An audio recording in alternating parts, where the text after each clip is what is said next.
अस्सलाम वालेकुम। कैसे मिजाज हैं आपके? ठीक हैं। मैं GS अंजुम और आप इस वक्त देख रहे हैं हमारा social media channel people and politics.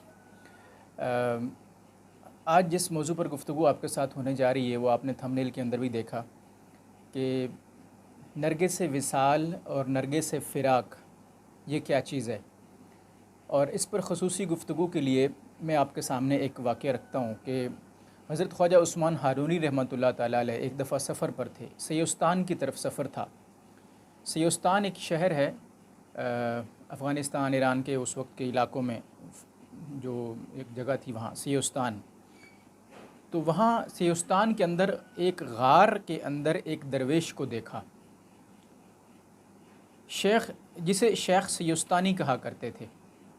उस ज़माने में सियोस्तान शहर वाले उसको शेख सियोस्तानी कहा करते थे, लेकिन वो ज़ईफ़ शख्स थे, बूढ़े थे, इस कदर बुज़ुर्गी और हैबत रखते थे कि मैंने आज तक किसी को ऐसा नहीं देखा।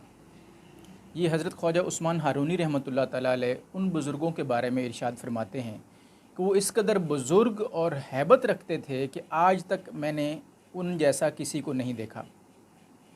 वो आलम तहय्युर में मशगूल थे जब मैं उनके पास गया।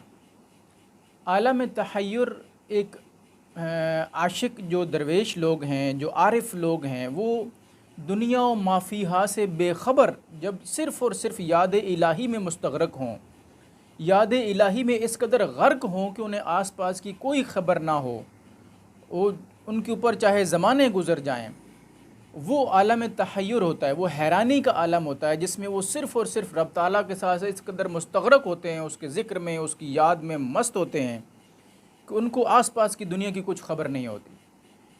तो वो उस आलम में थे। तो फरमाते हैं कि जब मैं उनके पास गया तो मैंने सर झुका लिया और बैठ गए बाअदब।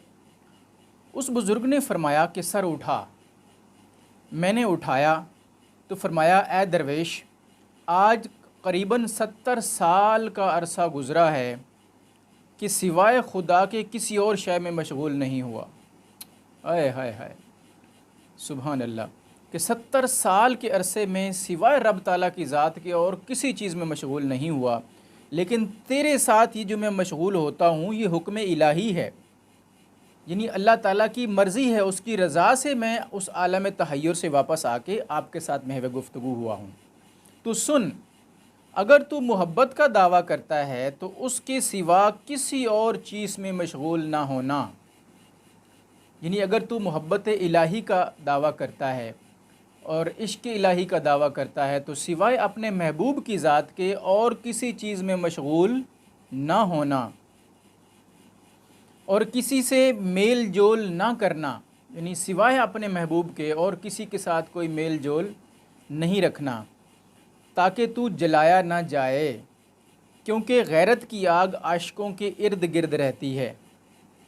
रब ताला की जो गैरत है उसकी आग आशिकों को, जो अल्लाह पाक के जो आशिक लोग होते हैं, जो मतलब उस रास्ते के मुसाफिर होते हैं, अल्लाह की मोहब्बत में, उसके इश्क में, फ़नाइयत की तरफ जा रहे होते हैं, तो रब ताला की गैरत फिर ये गवारा नहीं करती कि उनका आशिक हो और फिर वो उनकी ज़ात के अलावा किसी और की तरफ शुगल रखे।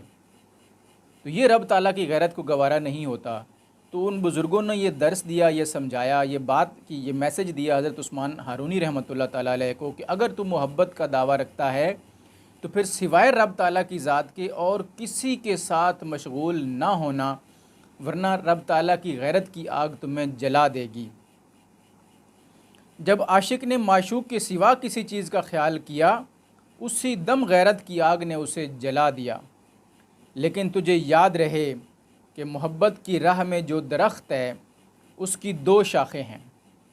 अब ये बड़ी इम्पॉर्टेंट बात है व्यूअर्स, जो मैं आपके सामने, जैसा कि आपने थंबनेल में भी देखा, कि मोहब्बत के रास्ते में जो दरख्त है, ये एक तमसील बयान फरमाई उन बुज़ुर्गों ने कि उसकी 2 शाखें हैं।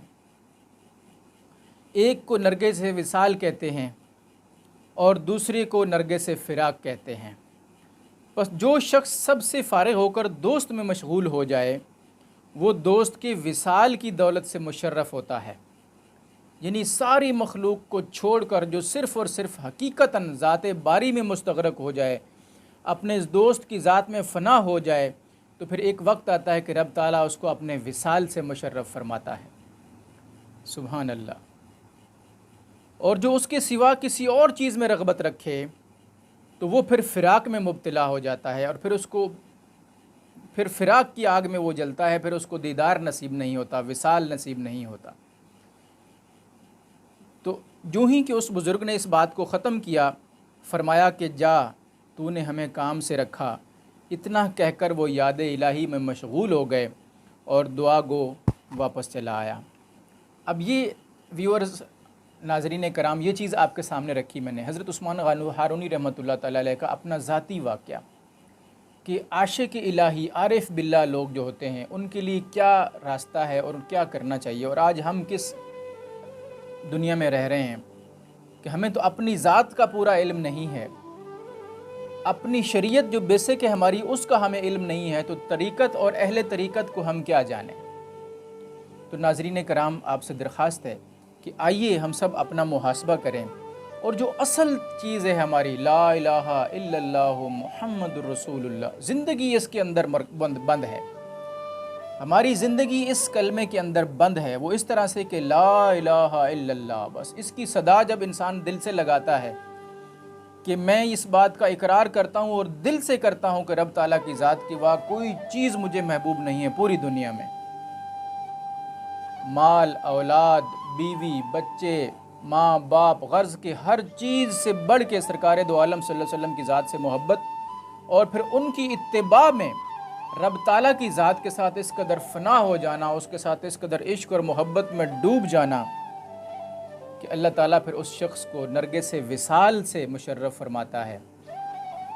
اور اگر ہم اپنے دعوے میں جھوٹے ہوں اور شیطانی کاموں میں لگ کر دنیا داری میں غلطاں رہے اور دنیا کے کاموں میں مستغرق رہے، تو یاد رکھیں کہ قبر آپ کے اور میرے بہت قریب ہے، صرف ایک سانس کی ڈوری ہے جو کٹے گی اور ہم قبر میں جا گریں تو کیا منہ دکھائیں گے اپنے مالک کو کہ دعویٰ تو ہم لا الہ کا کرتے تھے اور الہ ہم نے اور چیزوں کو بنایا ہوا تھا۔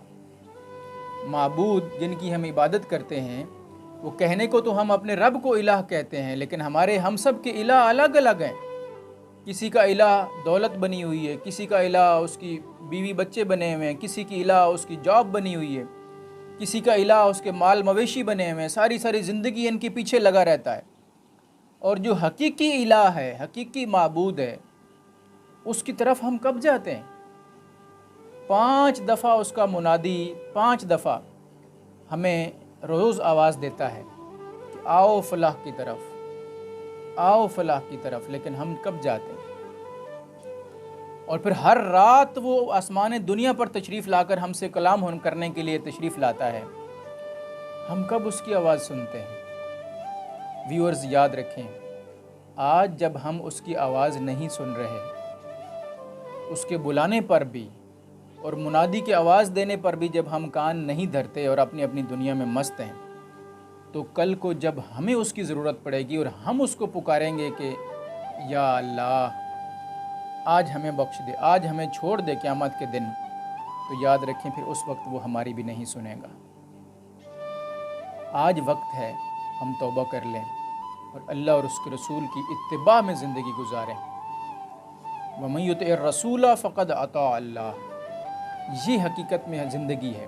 اسوہ حسنہ پہ عمل کرتے ہوئے، ان عارف باللہ لوگوں کی سیرت کو اپناتے ہوئے سیرت مصطفیٰ تک پہنچیں اور پھر ان کو اتباع کرتے ہوئے ان کی اتباع میں راہ خدا کے مسافر بنیں۔ یہ اصل زندگی ہے اور اس کو اپنانے کی درخواست ہے۔ میں آپ سب کے قیمتی وقت کا بہت شکر گزار ہوں۔ اپنا خیال رکھیے اور اپنے اس چینل کا بھی۔